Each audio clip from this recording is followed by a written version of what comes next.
If you've been watching this channel, then you've seen earlier presentations which have been looking at why we should believe in God and why we should believe in Jesus Christ. Now we're going to take a look at the Gospels and whether they are reliable records of the things that they describe. Now, one of the clearest pieces of evidence that shows the Gospels are an accurate record is this correspondence between what the Gospel accounts say and archaeology. Now, these are the words of the Apostle Peter, and he's telling us that the apostles give an account of what Jesus said and did as eyewitnesses. Their accounts are eyewitness accounts. The question then is how we can show that that's the case.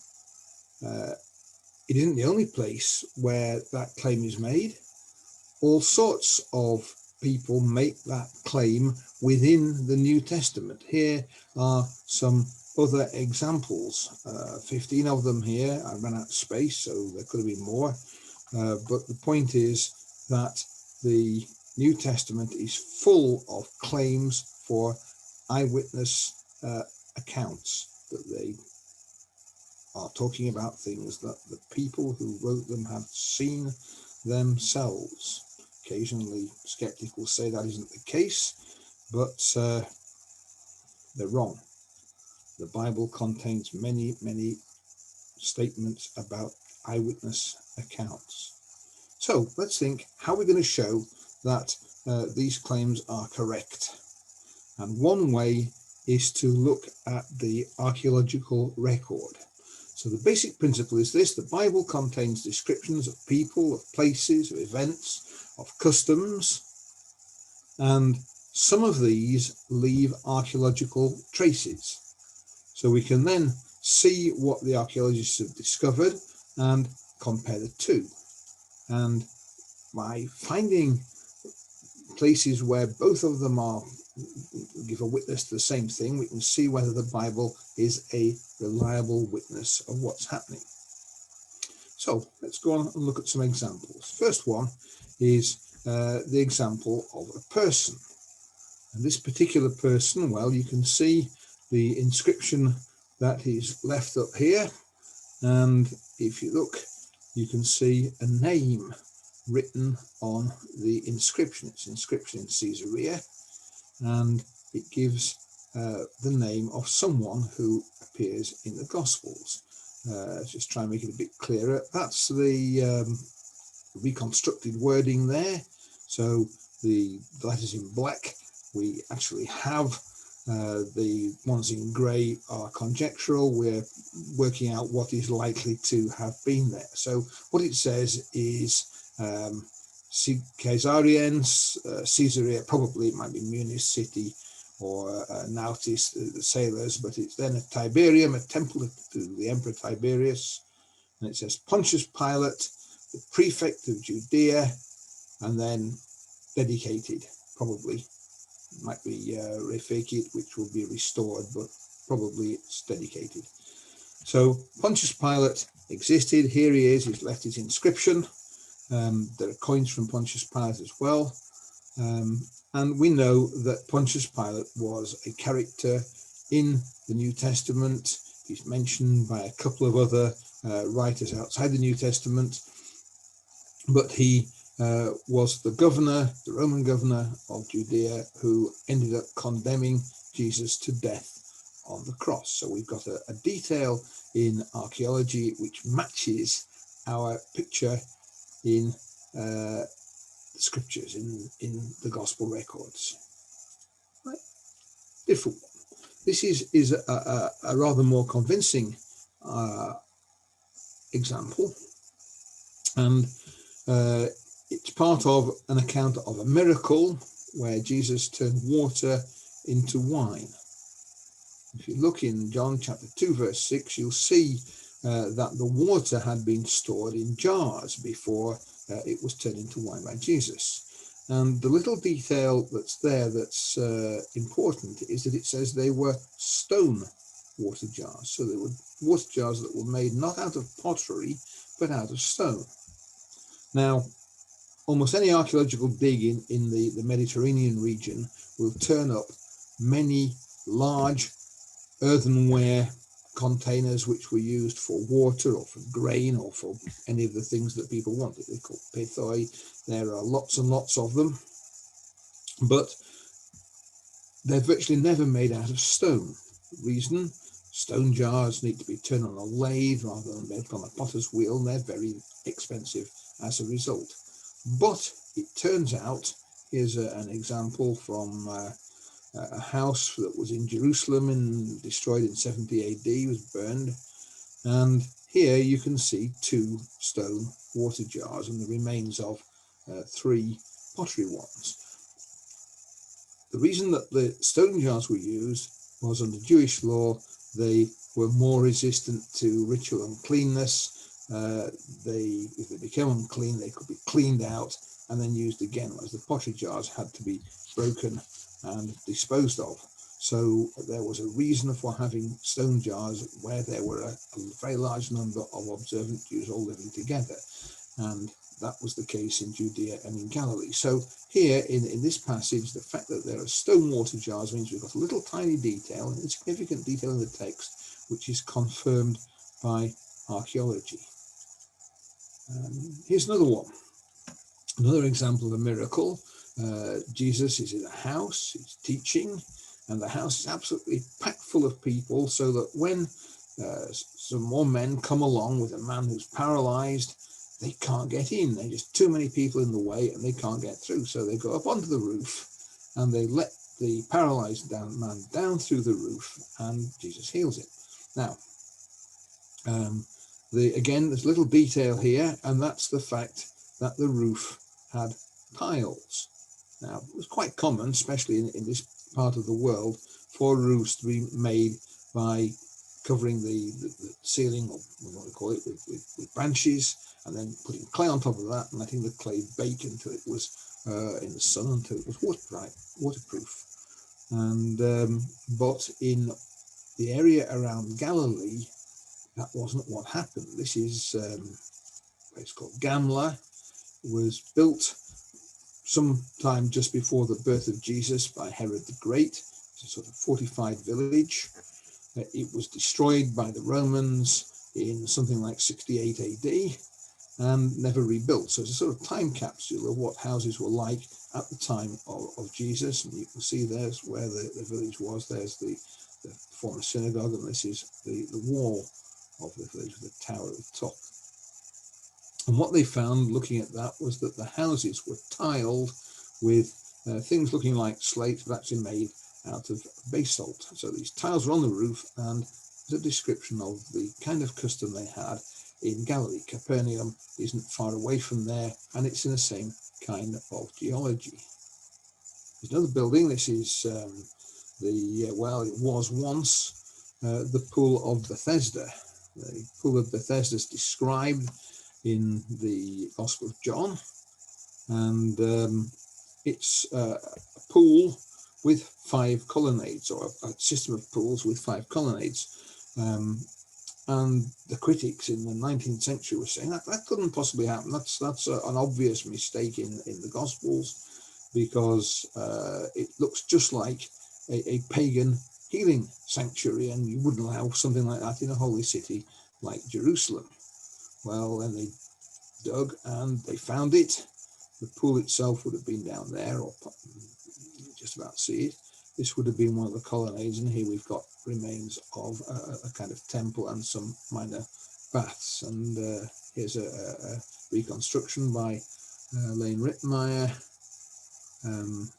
And you can see there it is, the pool's inside. Here are the 5 porticos. There's 1, 2, 3, 4, and there's the 5th one there. And we were looking at this area, looking at it from that direction. And just as it said in the Gospel, 5 colonnades, here they are, the 5 colonnades that the archaeologists have turned up. So John is accurately describing the kind of place that Jesus would have been in been and seen and walked through. Last one, another one. This one is in Capernaum, and you'll see an account of a healing. In this case, it's of a centurion's servant, and the centurion sends messengers to Jesus. They are important people in the village, and they say, please help this man because he built us our synagogue. Imagine they mean that he paid for the synagogue to be built. And that means it must have been built only a short time before Jesus was there, because the centurion is still serving in the same town he was in when he paid for the synagogue to be built. Well, this is the remains of Capernaum, and there's a synagogue seen by tourists a lot. Problem is that this nice white stone synagogue was actually built 2 or 3 centuries after the time of Jesus. But we're not finished yet, because you can see that underneath it there is the remains of another building, another synagogue. And you can see that the two don't quite match up with one another. Here they're exactly one on top of another, but over that end there's a bit of a ledge, so the two aren't quite on the same axis. Synagogue's supposed to point towards Jerusalem, or these were, and the two lots of builders had slightly different calculations as to what exactly was the correct direction.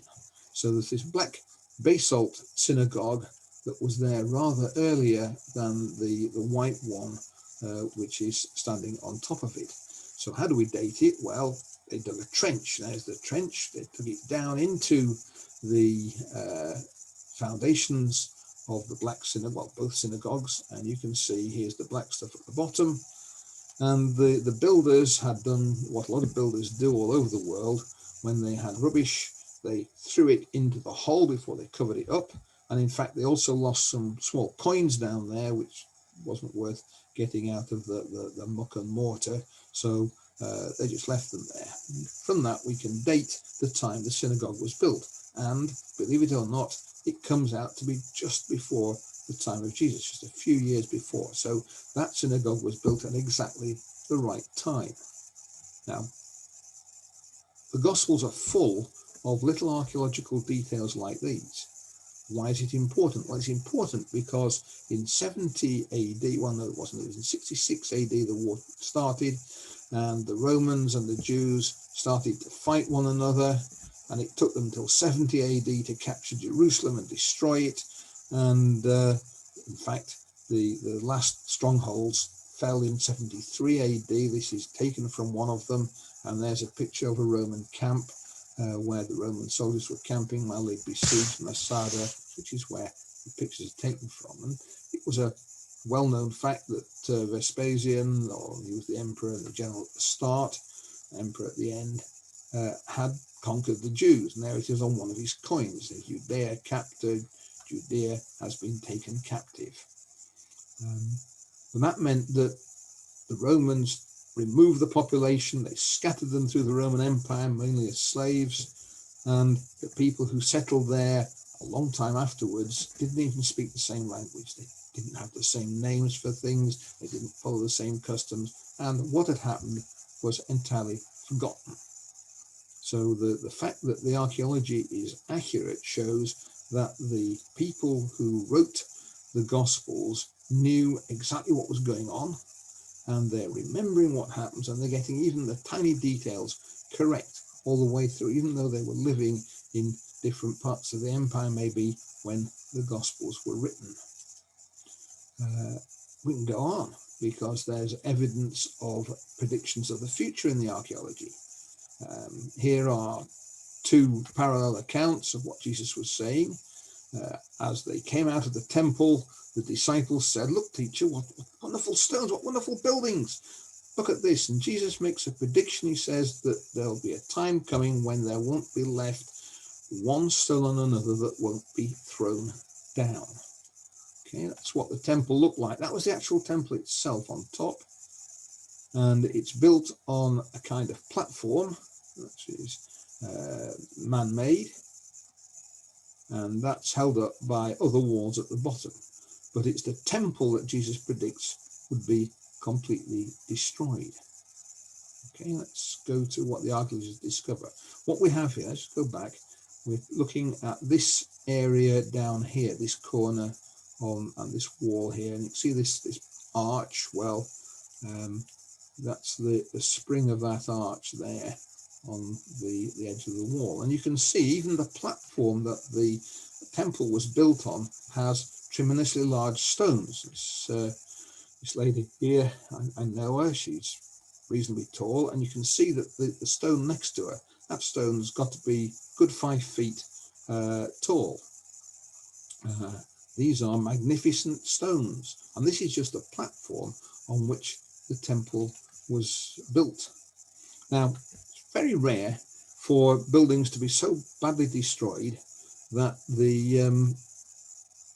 there's not one left standing on another. Archaeologists find stones one on another all the time. That's how they know what's there. There's a wall here, wasn't part of the temple, and there it is, still in existence. And of course, this platform wall, there it is, still in existence. The archaeologists can find it. It was buried, but being excavated now. But the temple was destroyed. The whole place was destroyed by fire. That didn't knock the stones down, it just destroyed the city. And then later on, the stones were indeed thrown down, and here they are. There's a pile of stones down the bottom, not all there, some have been taken away. You can see where the pavement was damaged by the weight of them. There's the stones that you can see that were part of the temple, every one of them cast down, so that if you go there now, all you can find is a few depressions in the bedrock which show where those stones had been laid. And the Bible goes on. It shows, we want to know about crucifixion. There's a nail through a heel bone of someone in a private tomb. So we know that people who are crucified could be buried by friends or family in an ordinary tomb somewhere nearby where they had been killed. And there's a picture of the nail through someone's heel. They were nailed to a cross. Of course, we know what the tomb of Jesus was like. There, a tomb like it. The body would be put inside, and a great big stone, this one must weigh about 3 tons, would be rolled across the entrance. So again, everything that is there in the gospel, we have something that matches it in the archaeology. And the point is that the Bible, or the Gospels anyway, are exactly accurate in their description of what was going on. So let's just summarize what we've seen. First of all, the New Testament contains significant claims to be written by eyewitnesses, to contain eyewitness accounts. We can test those claims by checking descriptions in the Gospels against archaeological finds. Of course, some archaeology doesn't have anything in the Bible that's about it, and sometimes there are things that are mentioned in the Gospels where no one's dug that bit up yet. But where the two coincide, we know that the archaeological record exactly matches what's in the Gospels. And as a result, we can be confident that the Gospels contain an accurate record of what Jesus said and what Jesus did. And that means that when we read the Gospels, we're finding out about Jesus. Well, I hope you're going to look at some of the other video presentations in this channel, because they contain a lot of evidence about Jesus, about God, about the Gospels, and about the Bible in general. So keep going, subscribe to the channel, look at the other videos on it, and come and look at the Gospel online website.